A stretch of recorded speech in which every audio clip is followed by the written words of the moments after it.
जब हम बात करते हैं इटरेशन कंस्ट्रक्ट की, तो सबसे पहले हमें ये जानना ज़रूरी है कि इटरेशन का मतलब क्या होता है। अगर हम बात करें कंप्यूटर साइंस की, तो कंप्यूटर साइंस में जब हम किसी सेट ऑफ स्टेटमेंट्स को तब तक रिपीटेडली एग्जीक्यूट करते हैं जब तक कि हमें स्पेसिफाइड आउटपुट नहीं मिल जाता, तब हम इसे इटरेशन के नाम से जानते हैं। इसके लिए हम पाइथन में दो तरीके के स्टेटमेंट्स यूज़ करते हैं। पहला स्टेटमेंट है जिसको हम काउंटिंग के लिए यूज़ करते हैं, और दूसरा स्टेटमेंट है जिसमें हम किसी पर्टिकुलर कंडीशन के अकॉर्डिंग अपने स्टेटमेंट्स को एग्जीक्यूट कर सकते हैं। लूपिंग स्टेटमेंट के नाम से भी हम इटरेशन स्टेटमेंट को समझ सकते हैं। यहाँ पर हम दो लूपिंग स्टेटमेंट को एक्सप्लेन करने वाले हैं। फर्स्ट है आपका फॉर लूप, दूसरा है वाइल लूप।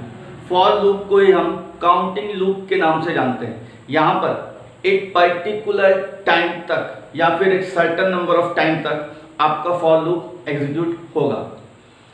अगर बात करें वाइल लूप की, तो ये आपका एक कंडीशनल लूप है। आप किसी पर्टिकुलर कंडीशन के ट्रू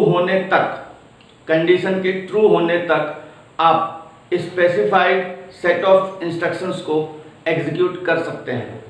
अब हम देखते हैं अपने एग्जांपल के थ्रू कि फॉर लूप और वाइल लूप किस तरीके से पाइथन में काम करते हैं। सबसे पहले हम बात करते हैं फॉर लूप की। यहाँ पर हमने वेरिएबल में लिया है ए और सीक्वेंस में लिया है एक लिस्ट। वहाँ पर वैल्यू दी है 2, 3, 4।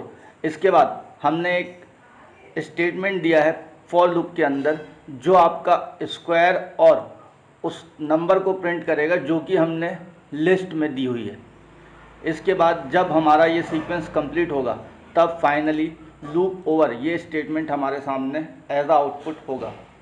ये हमारे प्रोग्राम का आउटपुट कुछ इस तरीके का है। 2 का स्क्वायर 4, 3 का 9 और 4 का 16।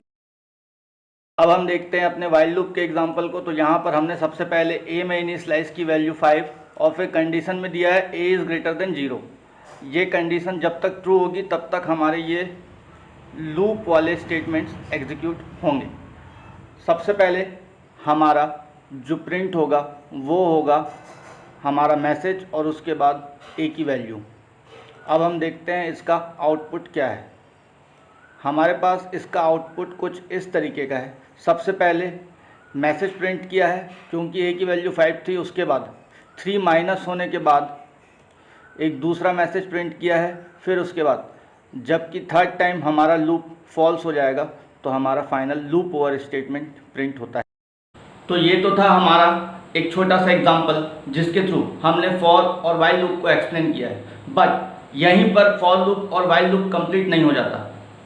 इसके अलावा भी फॉर लूप और वाइल लूप में अलग अलग वेरिएशंस अवेलेबल हैं। हम अपने आगे आने वाले वीडियोज़ में उन वेरिएशंस को एक्सप्लेन करेंगे।